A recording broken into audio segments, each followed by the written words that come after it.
We're recording, and we're going to send out the recording after this session. So to give you some more background, I'm Melissa Draving. I'm a small business owner, personal concierge, and blogger located in Emmaus.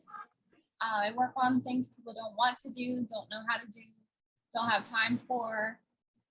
So usually it's organizing, creating different small business marketing campaigns, project management, running errands, and making all sorts of phone calls and appointments. So that's who I am. And for our class tonight, we're going to talk about what tasks we're doing right now. We're going to do a simple system, so you'll need some paper, at least 2 pieces of paper. So the sections are who's on your team, what tasks can you hand off to them, how are you going to keep it all organized, what happens if something goes wrong when you're delegating, and how to let go of perfectionism, which keeps a lot of people from delegating. So we got our, I don't have any paper, so make sure you got some paper out. So you got a big blank sheet of paper. I'll get one.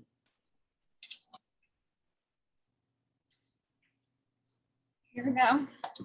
So we're going to list out all of the tasks that you're currently doing in a you know, pretty much everything that you're responsible for. So for me, it's obviously Monday, so I'm thinking about the weekend of all the cleaning I did, grocery shopping. So just make a list. We're going to do this together. And if you want to call out something you're putting down, please go right ahead. So is this everything work related, personal related, all mixed up? Okay. Everything, just dump it all out. Work related.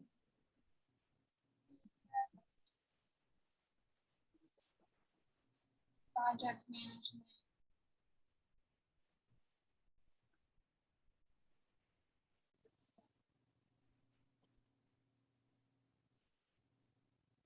Bookkeeping.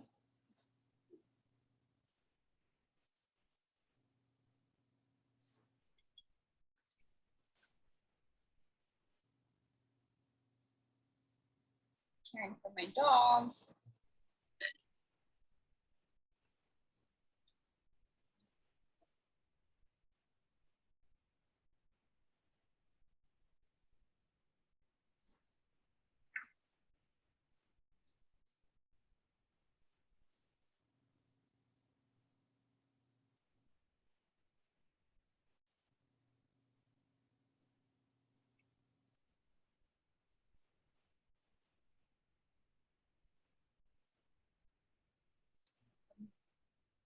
Do another like minute and a half.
So you can certainly keep going if you still need some time. So we got a big, gigantic list. Sounds like everybody has a lot of stuff that they're doing now.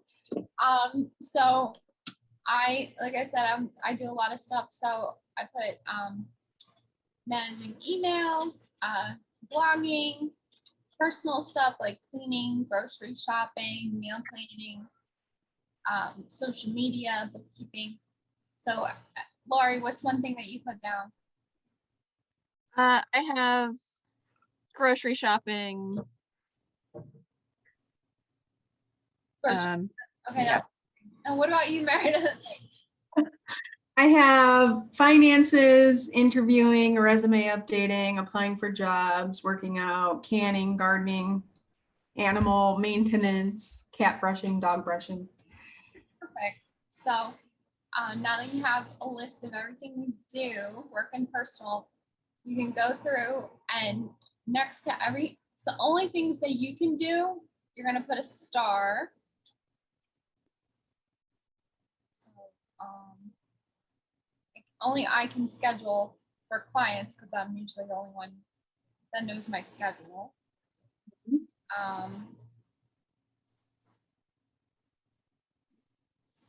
Basically the only thing that only I can do. Client work, probably only I can do a lot of the client work and email management because I haven't trained anybody to do that yet, but maybe in the future.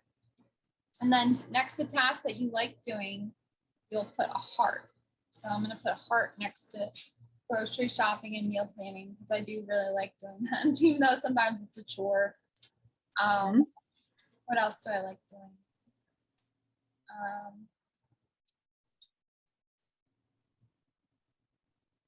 Basically the only thing I know. I also I like caring for my dogs, so I put a heart next to that. I do like working on the classes that we do, so I'll put a heart there. And then last but not least, we're going to put a $ next to things that make you money. So social media makes you money, project management, client work.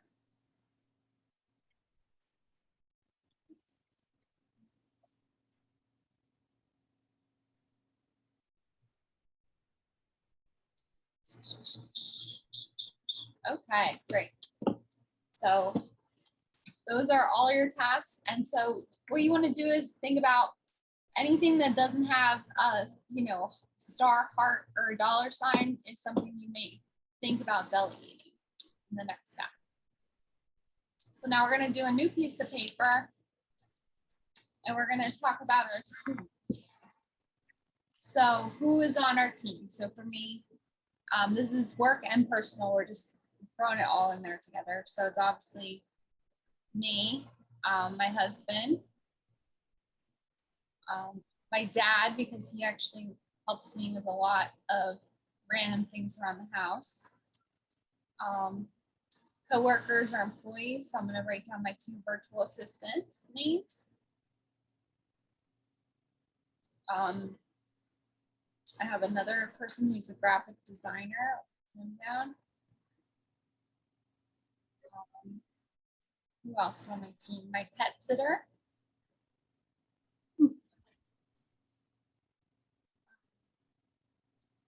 So any coworkers or employees, professionals, so like my accountant.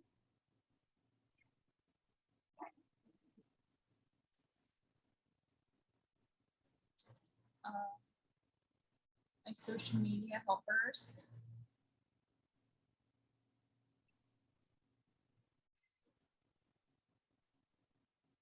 Mother-in-law, she helps the cooking sometimes. And then any team members that maybe you need but you don't have. Oh, my bookkeeper. I actually do have a bookkeeper now.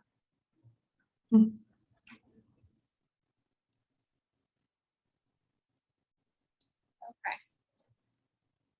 And when you're thinking about people that you want to add to your team, it's always best to try to get personal referrals first.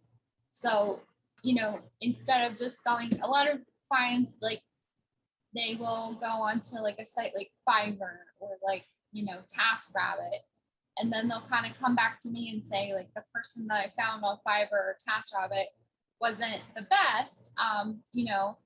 So I personally love to find somebody through somebody I know.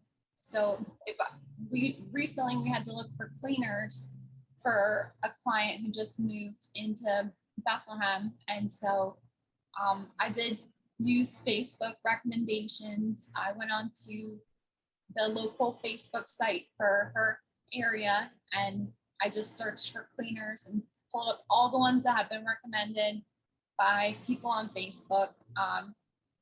So that's one way to do it. If you don't necessarily have a lot of people who are friends and family who can ask in your area, maybe just moved to a new area, or, you know, it's not somewhere where you have a lot of connections, that's a good way to do it.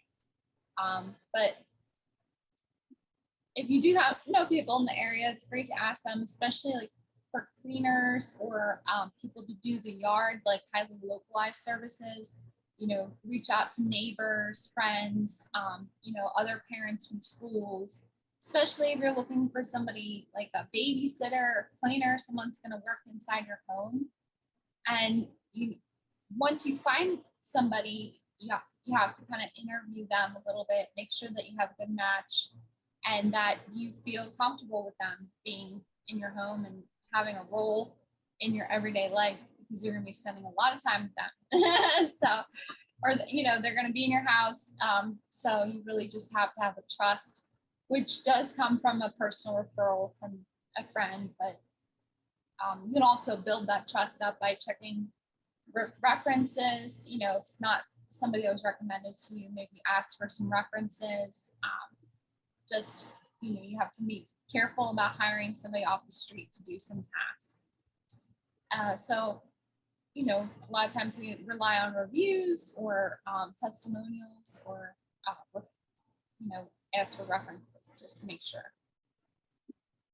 And I mean, you can never be too careful. Like if it's a babysitter, maybe you even want to ask for like a background check. So, you know, that's within your rights as somebody that's hiring and delegating such an important thing. So next we're going to match up the list. So we'll take the list of tasks, and anything that doesn't have a star, heart, or dollar sign is something you should delegate to members of your team. So cleaning for me, really my dad has been helping with a lot of it. So I'm just gonna bring his name down. Dad and husband, they can probably split it between the two of them. For bookkeeping, I already did hire a service called Supporting Strategies. So I'll write them down.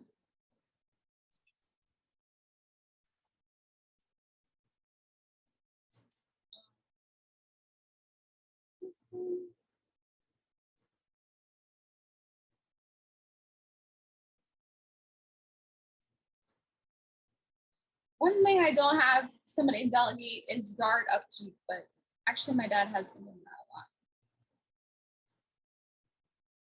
And managing the mail and the paper, which we talked about one time at one of our classes. I'm gonna say I'm gonna have to delegate that to my husband. Okay, so just jot down which names would be good for which tasks, and you want to think about the availability of the person, what their hourly rate that they're charging is, or their project rate. If it's somebody like a cleaner, they'll give you a rate for every other week cleanings or something, and you have to obviously be able to afford that. Their skills, you know, experience, and like I said, trustability as you go through and match up your tasks to your team members. And one thing that we don't always think about is that you're going to have to find some sort of system to keep it all organized. So whether it's a paper-based system, or if you like technology, using some sort of app for technology, you need to be able to track what you delegated to who and when you needed it done, and you need to track if it's done or not. So like I said, you could use a notebook or a binder. with all your tasks, and just jot down who you delegated it to, when you asked them to finish it by, and whether it was done or not. You can do the same thing on a regular Excel spreadsheet. Or if you want to get more fancy and sophisticated, you can use project management software. So that includes Trello, which is what we like to use, Asana, which other concierge love. My friend Kelly Schaefer, she really loves Asana because when you finish a project, it actually has a unicorn that like goes across a rainbow, and she loves that. So if unicorns and rainbows are important to you, Asana is probably your tool. And then there's also Monday.com, which one of my new clients is using. So whichever one you like and fits your budget is fine. And it is helpful if they have an app, like Trello has an app, which is nice because you can always manage your projects, at the end of the evening when you're getting ready for the next day, just on your phone, which I like. You could also do a system with full stick Post-it notes, which I have on a cube, and a whiteboard. What you probably do is have the person's name on a Post-it note or written across the top, and then each task on a Post-it note below. And you can kind of move them around and write little due dates or whatever. But you do need a whiteboard probably to keep them all straight. And the system can be very complicated, or it can be just a simple system, like I said, in a notebook. It's whatever you are comfortable with, because you're the one that's delegating. And just as long as you can know who's doing what and when things are due, and know that they're getting done on time. So if something's not done on time, you just need to follow up with that person and just make sure that they're on top of it. They're aware that it's their assignment, and find out if they're having any struggles completing it and why. So it's a story time. So last year we had a big period of business growth, very rapid business growth. After the pandemic shut down and everything opened back up, we had a bunch of new clients, probably 3 or 4 new clients a month, which is double what we used to have. And they all wanted to get things done. So I was having to get some help, or else I was going to be up all night doing work for clients every day. So I did this. I created my list of tasks, and I began looking for my team members to take things off my plate. So the first person was actually referred by one of my clients. So her name is Kelly, the assistant, and she lives in New Jersey. So I reached out to her and asked her if I could, hire her to do some contracting as well. And if she could just help me with some blogs and some email campaigns. And she said yes. So that was great. So we set up a time to talk on the phone and began working together. And then another person actually contacted me. He wanted to start his own organizing business. So I asked him if he could help me with writing some content. And my one-man army became a trio. And I lived happily ever after from delegating successfully. But what always happens as we delegate, something's going to go wrong. It's Murphy's Law, right? Whatever can go wrong will go wrong at the worst possible time. So the first time you're delegating to a team member and something goes wrong, it's very important to handle it in a relaxed, professional, calm manner. So you want to just stop and take a deep breath, put yourself in the other person's shoes, and just kind of think back, did you give enough information to them so that they could do the task correctly, or was it a little bit of your fault? So like being humble and admitting maybe I just didn't give them the right expectations is usually the issue. And always want to assume that's like a failure of leadership. So when something goes wrong, we always want to make sure that we take the blame kind of ourselves, because you don't want to be somebody who passes the blame around like a basketball. And nobody likes to work for somebody who blames others when things go wrong and then takes the credit when they go right. So you want to kind of do the opposite and take the blame when things go wrong, and give the credit away when things go right, because you're all working together as a unit to accomplish a goal. I used to have a manager like this. Whenever something would go wrong, like I knew I could count on him to kind of just like own up and say, maybe I didn't give the right information, the right expectations. And he would say, it's my fault because I'm the leader. And it always made me feel so much better than with a leader that would, something would go wrong and they would immediately point the finger at you and try to make you feel inferior. Nobody wants to work like that.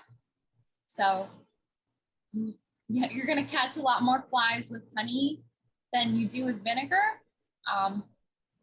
So it's very important to just appreciate the person for helping you.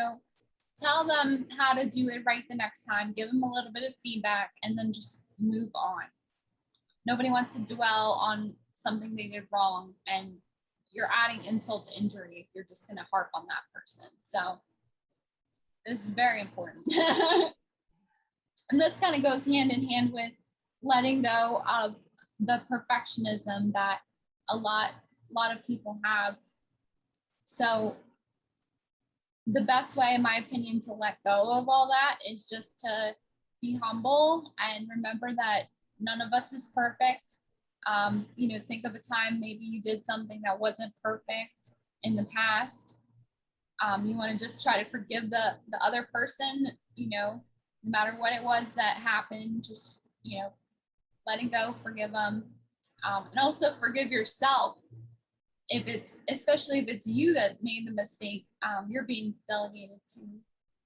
You just have to really let yourself go and let yourself off the hook and not ruminate. And my little image here, which I thought was so cute, is done is better than perfect. I love that. Thank you. Yeah, it's so true. We can finish things and they're 80% or 85%. It's so much better than trying to just drag things out and make them 120%. And also, just be kind to whoever it is that, maybe didn't do something as perfect as you liked it, or didn't do it in the way that you wanted it done specifically. Because that's a big part of delegating, is that eventually somebody's going to do something in the complete opposite way that you would have done it, but they still accomplish the task, and you have to let that be okay, or else you're going to be stuck doing everything, and we all know that leads to stress and burnout and stress-related health problems. So how do you let go of perfectionism, Laurie? Do you have any tricks that you use? I'm trying to think. I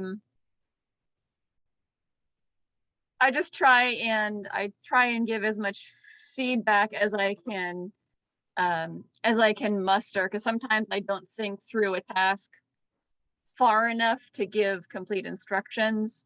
So I just try and take a step back when someone does something differently than I do. I just say, well, I didn't really give complete instructions and they did their best. So then just, make mental notes for myself for the next time I hand something out to someone to do. Okay, well, this is how I would describe this better. Exactly. Yeah, that's great. Exactly what you said. And so my favorite little mantra is the Let It Go song. If you're really having a hard time, it does help to have a mantra. It doesn't have to be the Let It Go song, but it's a good one if you know it. So it's let it go, let it go. Turn away and slam the door. I don't care what they're going to say.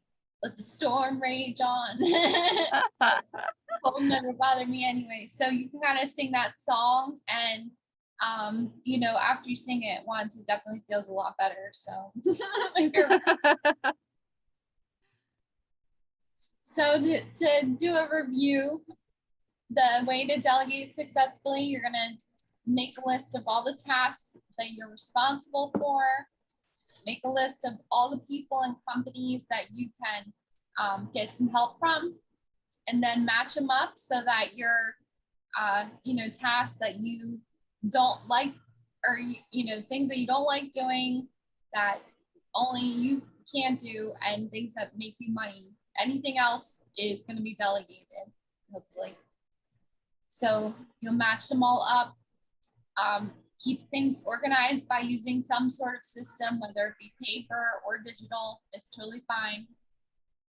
When something is going to go wrong, which it always does, you are going to find the strength to be able to correct the mistake and then move on. And if you want to get everything done, it can't ever be done all perfectly. And last but not least, you're going to sing the Frozen song. And I see you have Gwen joining us, but not many people like to clean, and you know, it's very hard physical work. So that's a really good place to start if you're not sure, you know, how to start delegating. Hiring a cleaning service is an excellent place to begin. So yeah, and if anybody has any questions, you can certainly reach out to me, and our next class coming up next month is going to be really fun. It'll be how to organize your printed photos, and that one we're going to be doing in person. Laurie, will we be able to also to Zoom that as well? If I bring like a webcam or something, will we be able to also Zoom it? I could definitely try. I've been trying to figure out how to do that sort of thing. I think maybe with just one presenter it'd be a lot easier than the events I was trying to think. But I think we can work something out. Yeah, so we'll try to, because it's been nice to having these people from California and Chicago, and and what is Martha Miller, who moved to Florida, or is she in North Carolina? I think so. Comes to a lot of these classes. So yeah, that printed photo organizing made easy will be on September 27th, and it'll be in person at the library and hopefully also virtual. So definitely look forward to that one. And I'll show you some of my new photo albums that I've been creating. So I'm very excited to do that class. And yeah, so thanks to everybody who joined us tonight virtually, and those of you who are on the recording. And I appreciate everybody and wish you good luck with delegating successfully. Thank you, Melissa. You're welcome. Have a great night, Laurie. You too. And everyone on the recording. Bye, Gwen. Bye.